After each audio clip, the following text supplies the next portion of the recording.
ஒரு குட்டி எறும்போட கதைய பார்க்க போறோம். கதையோட தலைப்பு ஒன்றாக சேர்ந்தாள். ஒரு குட்டி எறும்பு என்ன பண்ணுச்சு அப்படின்னா, வெளியில போய்கிட்டு இருக்கும்போது அதுக்கு ஒரு வெள்ளைக்கட்டி கண்ல தென்படுது. அது என்ன யோசிச்சது அப்படின்னா, இந்த வெள்ளைக்கட்டியை எடுத்துட்டு போனோம் அப்படின்னா நம்மளுக்கு ரொம்ப நாளைக்கு இது உணவா இருக்கும். நம்ம இதை எப்படியாவது முயற்சி பண்ணி எடுத்துட்டு போயிடலாம் அப்படின்னு சொல்லி யோசிச்சது. அதுக்கப்புறம் அது அந்த எறும்பு என்ன பண்ணுச்சு அப்படின்னா, தன்னோட கைகளால அந்த வெள்ளைக்கட்டிய நகர்த்த முயற்சி பண்ணுச்சு. முடியல.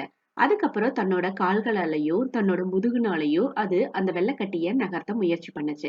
அப்பவும் அந்த எறும்புனால அத நகர்த்த முடியல. ஏன்னா வெள்ளைக்கட்டிங்கிறது ரொம்ப வெயிட்டா இருக்கும்ல. எறும்புனால எல்லாம் அத தள்ளிட்டு போக முடியாது. அது ரொம்ப முயற்சி பண்ணுச்சு. அதனால முடியல. கடைசியில அது சோர்வடைஞ்சு உட்கார்ந்துருச்சு. அதுக்கப்புறம் யோசிச்சது என்ன பண்ணலாம் அப்படின்னு சொல்லிட்டு. கொஞ்ச நேரம் கழிச்சு பார்க்கும்போது தன்னோட நண்பர்கள் எல்லாம் தூரத்துல விளையாடிக்கிட்டு இருந்தாங்க.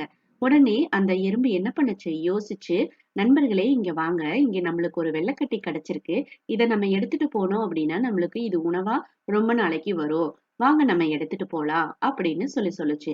அவங்க நண்பர்களும் என்ன பண்ணாங்க, அந்த எறும்புக்கு உதவி செஞ்சு 3 பேரும் சேர்ந்து அந்த வெள்ளைக்கட்டியை எடுத்துட்டு தன்னோட வீட்டுக்கு போனாங்க.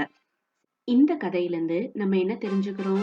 ஒன்றாக செயல்பட்டால், அதாவது நம்ம சேர்ந்து செயல்பட்டோம் அப்படின்னா வாழ்க்கையில நம்ம வெற்றி பெறலாம்.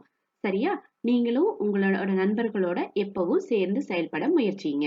சரியா குட்டீஸ்? அடுத்த கதையில நம்ம திரும்பவும் பார்க்கலாம்.